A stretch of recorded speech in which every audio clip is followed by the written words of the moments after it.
I think it's pretty safe to say that by far the true driving force for the hype of this movie all has to do with the return of Emperor Palpatine, also known as Darth Sidious, being portrayed by Ian McDiarmid once more in the Skywalker saga. This is Mike Zero. Make sure to subscribe if you are new to the channel for future Star Wars content.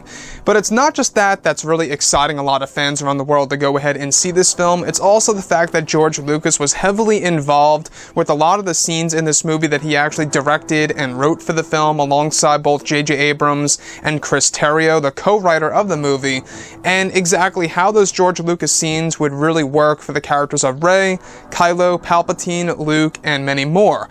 Now, we do know that George Lucas, at the end of the day, he really is the ultimate creator of the Star Wars franchise, without a doubt. You know, it all started back in 1977.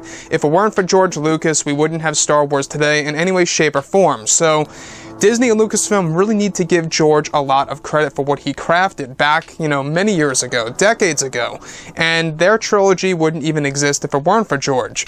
Now, on top of all of this, these past couple of weeks or so, we've been learning a whole lot more about this film. And when it all comes down to one of the big plans by Disney and Lucasfilm that is rather unfortunate, that all has to do with of course, creator George Lucas, that has to do with the characters of Kylo Ren, Rey, and other characters alike, this is where things begin to get very intriguing as well.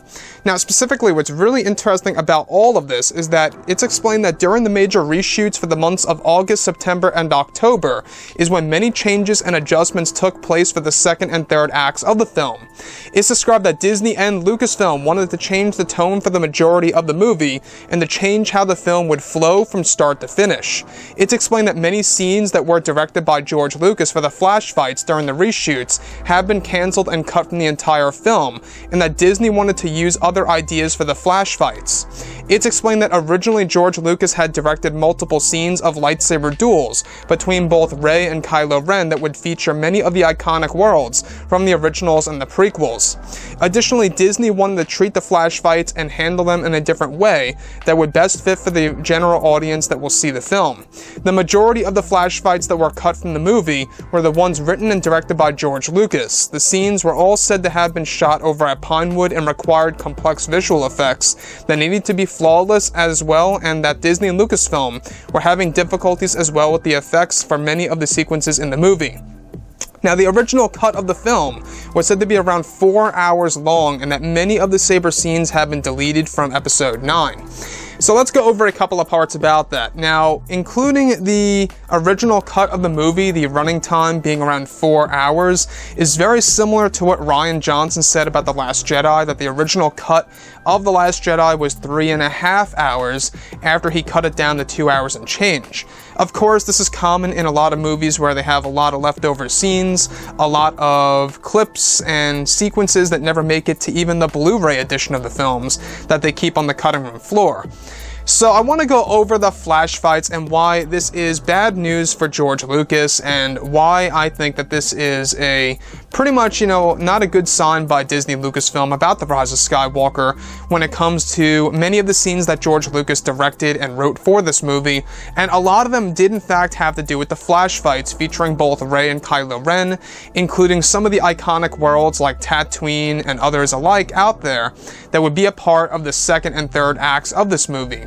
Now, George Lucas, at the end of the day, like I say, this guy deserves a lot more credit by Disney. It seems like that Disney, when they started the sequel trilogy with The Force Awakens, they really just did not want to use any of his ideas or any of his concepts, and they promised him before he even signed on, and selling Lucasfilm over to Disney, I should add, that they would actually use some of his ideas, and they didn't. And that's exactly why that story came out by Bob Iger some months ago about how George Lucas felt betrayed about the Star Wars sequel trilogy. I'm sure that you guys saw that, and you can see how a lot of things are just kind of repeating themselves here, where these particular scenes were cut from the movie, not just because of, technical difficulties with the visual effects and how it needed to be flawless and they couldn't make it flawless, and it's just that also that Disney and Lucasfilm, Kathleen Kennedy, they wanted a different vision, a different way that the film would flow from start to finish for Episode 9, and that's exactly why many of the flash fight scenes by George Lucas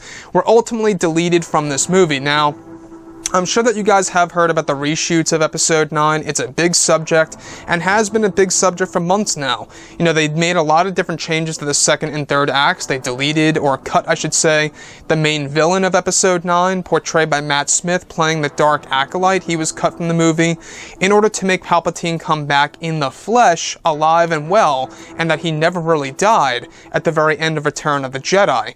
Which I think a lot of fans right now are either in, you know, a big segment of disagreeing with that, or, you know, kind of agreeing with that on certain, you know, stances here. So when we look at Episode 9, the fact that Palpatine is back, you know, is going to be, I honestly think it's going to be another divisive thing. The fact that he never really died, and the fact that Anakin's sacrifice didn't necessarily destroy the Sith once and for all.